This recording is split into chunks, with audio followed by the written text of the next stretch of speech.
আমার কলিজার টুকরা ময়মনসিংহের ভাইয়েরা, এই চিন্তাটা নামাজে যখন দাঁড়াই, এই চিন্তাটা মাথায় রাখা যাবে? যাবে? যখন দাঁড়াবো ভাববো হতে পারে this could be my last and final সালাত, হতে পারে এটাই আমার জীবনের শেষ নামাজ, ঠিক কিনা বলেন? তাইলে অন্তরে খুশু আসবে। অনেকে বলে হুজুর নামাজে দাঁড়াই মনে থাকে না, কয় রাকাত পড়ছি ভুলে যাই, কি পড়ছি ভুলে যাই, দিন দুনিয়ার কথা খেয়াল আসে, সারা দিন যেটা মনে করতে পারি না নামাজে দাঁড়াইলে ওটা মনে পড়ে। এরকম আছে না নাই? আমাদের ঢাকায় হয় এটা, আপনাদের ময়মনসিংহে এটা হয় না? না আপনাদেরও হয়? নামাজের মধ্যে সব কথা মনে পড়ে। এজন্য মনে করতে হবে এটাই হতে পারে আমার জীবনের শেষ নামাজ। খুশু, খুশু মানে হৃদয় এবং অঙ্গ প্রত্যঙ্গের স্থিরতা। এক সাহাবী নামাজ পড়ছেন আবার দাড়ি নাড়তেছেন, নামাজ পড়তেছেন এরকম চুলকাচ্ছেন। এই দৃশ্য দেখে বিশ্বনবী বললেন, ইন খাশাআত কলবুহু লা খাশাআত জাওয়ারিহু। তার অন্তরে যদি খুশু থাকতো, ওই খুশুর প্রভাব তার হাতে পায়েও দেখা যেত। এই সাহাবীর অন্তরে খুশু নাই, ফলে তার হাত নড়ে, পা নড়ে, দাড়ি সোজা করে, টুপি সোজা করে। এরকম মুসল্লি আমাদের মসজিদগুলোর ভেতরেও আছে না নাই? নামাজ পড়ে, দাড়ি নাড়ে, জামা ঠিক করে না। নামাজে যখন দাঁড়াবো খুশু খুদুর সাথে দাঁড়াবো, কারণ আল খাশিঈনা ওয়াল খাশিআত, বিনীত বিনীত বান্দীদেরকে আল্লাহ পছন্দ করে। আবার আল্লাহ বললেন, আমার বান্দীদের মধ্যে ওলামারা আমারে বেশি ভয় পায়, তাদের হৃদয়ে খুশু বেশি। কার কথা? ইন্নামা ইয়াখশাল্লাহ মিন ইবাদিহিল উলামা। আল্লাহর বান্দাদের মধ্য থেকে আলেমরা আল্লাহরে বেশি ভয় পায়। যারা জ্ঞানী, যার হৃদয়ে কোরআন সুন্নাহর জ্ঞান আছে, তারা আল্লাহকে বেশি ভয় পায়। এজন্য আল্লাহর ভয় আমাদের হৃদয়ে থাকার দরকার আছে না নাই? যাদের হৃদয়ে আল্লাহর ভয় আছে তাদেরকে পছন্দ করে কে?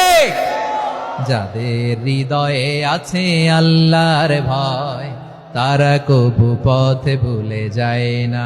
আল্লাহর প্রেম ছাড়া এই দুনিয়ায় কারো কাছে কোনো কিছু চায় না। রাতের আধারে যারা সেজদাতে রয়, দু চোখের শ্রুতে নদী যেন বয়। ছলনার হাতছানি যতই আসুক, পেছনে ফিরেও সে তাকায় না। পড়েন সবাই। যাদের হৃদয়ে আছে আল্লাহর ভয়, তারা কবু পথ ভুলে যায় না।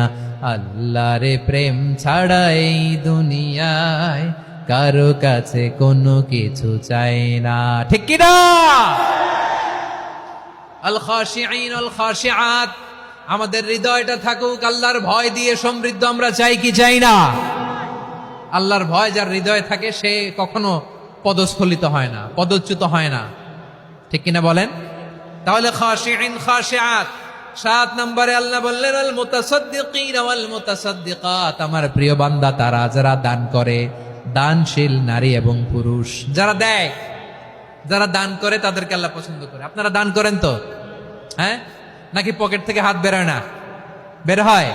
মুক্ত হস্তে দিবেন আমার ভাইয়েরা, মুক্ত হস্তে। আল্লাহ সুদকে ধ্বংস করে দেয় আর দানকে বাড়িয়ে দেয়।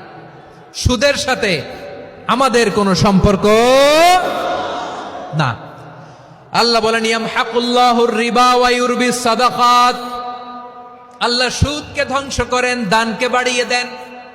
পকেট থেকে দিয়ে দিলাম, মনে হয় কমে যায়, আসলে কমে না, বাড়ায় দেয় কে? মনে হয় কমে গেছে, আসলে বাড়ায় দেয় কে? আপনি দিলে আপনারে দিবে কে?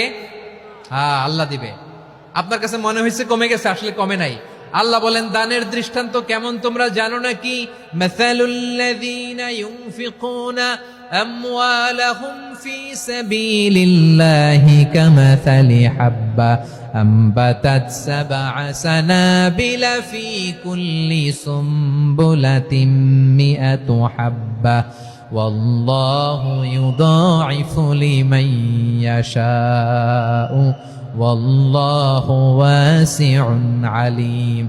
আল্লাহ বলেন, সম্পদের মায়া ছেড়ে তুমি যে মসজিদের দান বক্সে দান করো, তুমি যে মাহফিলের এই অনুষ্ঠানে দান করো, তুমি যে গরিবের হাতে টাকা তুলে দাও, তোমার এই দানের দৃষ্টান্তটা হলো একটা চারা বীজের মতো। যেই চারা বীজ মাটিতে রোপণ করে দিলে 60টা শীষ গজায়, প্রতি শীষে হয় শত শস্য দানা। আল্লাহ যারে চায় তেমনি বাড়িয়ে দেয়, তিনি যাকে মন চায় তাকে প্রাচুর্যতা দেয়। সুবহানাল্লাহ, ওয়াসিউন আলীম।